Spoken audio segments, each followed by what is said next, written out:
బొల్లారం, సికింద్రాబాద్, మేడ్చల్ లాంటి స్టేషన్లు ఎప్పుడో బ్రిటిష్ కాలంలో ఉండేటువంటి ఫెసిలిటీస్ కొనసాగుతూ వచ్చాయి.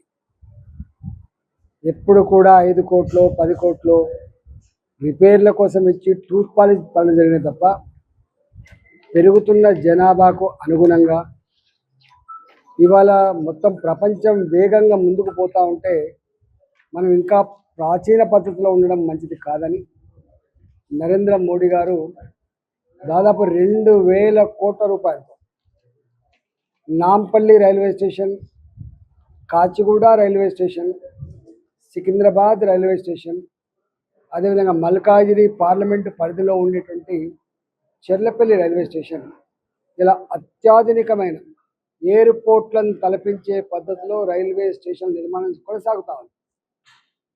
ఇవాళ ఈ మేడ్చల్లో కూడా 32 కోట్ల రూపాయలతో అధునాతనమైనటువంటి రైల్వే స్టేషన్ నిర్మాణం జరుగుతూ ఉంది.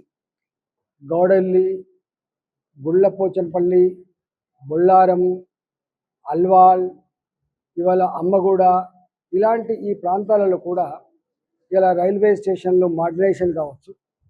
అదేవిధంగా ఎంఎంటీఎస్ రైళ్ళు వచ్చిన తర్వాత అక్కడక్కడ ప్రజలు మాకు రైల్వే స్టేషన్లు కావాలి, మేము 4 కిలోమీటర్లు 5 కిలోమీటర్లు పోయేటువంటి ఆస్కారం ఉన్నది కాబట్టి సిటీలలో పెద్ద పెద్ద నగరాలలో ఇవాళ మెట్రో రైళ్లకు కిలోమీటర్కి ఎట్లా ఫెసిలిటీ ఇచ్చిందో ఎంఎంటీస్ కూడా అట్లాంటి ఫెసిలిటీ ఇవ్వాలన్నటువంటి సంకల్పంలో భాగంగా ఇవాళ నేను రైల్వే మంత్రి గారిని కలిసినప్పుడు సికింద్రాబాద్ హెడ్ ఆఫీస్లో ఉన్నటువంటి అధికారులని మీకు జత చేస్తాను.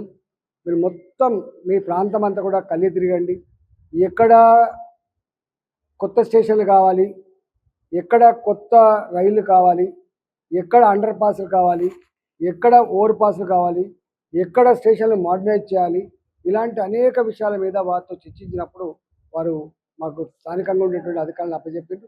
ఈరోజు మేము ఈ పార్లమెంటు పరిధిలో ఉన్నటువంటి అన్ని రైల్వే స్టేషన్లు, ఈ పార్లమెంటు పరిధిలో ప్రజలు అనేక సంవత్సరాలుగా ఏ కష్టాలు అయితే పడుతున్నారో, ఏ దరఖాస్తులు ఇస్తున్నారో అవన్నీ కూడా అడ్రస్ చేసే ప్రయత్నం చేస్తాం.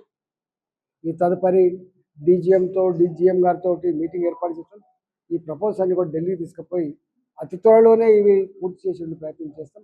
రాష్ట్ర ప్రభుత్వంతో సంపూర్ణంగా కోఆర్డినేట్ చేసుకుంటూ రాష్ట్ర ప్రభుత్వ పరంగా ఏ అడ్రస్ అయితే ఉన్నాయో అడ్రస్ అన్ని కూడా ఎప్పటికప్పుడు ఇరు రాష్ట్ర ప్రభుత్వం కేంద్ర ప్రభుత్వ అధికారులతో సంప్రదింపులు జరుపుకుంటూ ఇవి ముందుకు తీసుకుపోయే ప్రయత్నం చేయబోతా ఉన్నాం. తప్పకుండా ఇవాళ అనేక సంవత్సరాలు బొల్లారం గేట్ ఉన్నది, 2 గంటలు బంద్ అయిపోతుంది. వినాయకనగర్ గేట్ ఉన్నది, 2 గంటలు బంద్ అయిపోతుంది. అంటే చాలా ఇబ్బంది పడుతూ ఉన్నారు.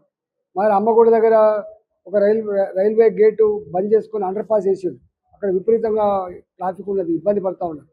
అదేవిధంగా చిన్న అండర్ పాస్లు ఉన్నాయి, వాటిని పెద్దగా చేయాల్సి అక్కడ ఉన్నది, వాటిని డబుల్ లేన్ చేయాల్సి అక్కడ ఉన్నది. ఇలాంటి అనేక ఇష్యూస్ మీద అంటే ఒక్క మాటలో చెప్పాలంటే ఇంకొక 20-30 సంవత్సరాల కాలం పాటు ట్రాఫిక్ పెరిగినప్పటికీ జనాభా పెరిగినప్పటికీ కూడా ఏ పద్ధతిలో రైల్వే డిపార్ట్మెంట్ పరంగా ఫెసిలిటీస్ ఉన్నానో అవన్నీ కూడా చేసే ప్రయత్నం చేస్తాం. మాకు మల్కాజిగిరి పార్లమెంట్లోనే ఇవాళ మాకు రైల్వే ఉంటుంది, మల్కాజిగిరి పార్లమెంట్లోనే రైల్వే ఆస్తులు ఉంటాయి, వర్క్షాపులు ఉంటాయి. ఇవాళ ఈ పార్లమెంట్ పరిధిలో అనేక రైల్వే లైన్లు ఉన్నాయి. అన్నిటికంటే మిక్కిలి ఇవాళ టర్మినల్ ఏ ఢిల్లీ హైదరాబాద్ టర్మినల్ ఉందో అది చెర్లపల్లిలో కట్టడం జరిగింది కాబట్టి ఇవన్నిటి మీద కూలంకుషంగా ఏ ఒక్క అంశాన్ని కూడా వదిలిపెట్టకుండా ఇవన్నీ కూడా చేస్తాం. Thank you.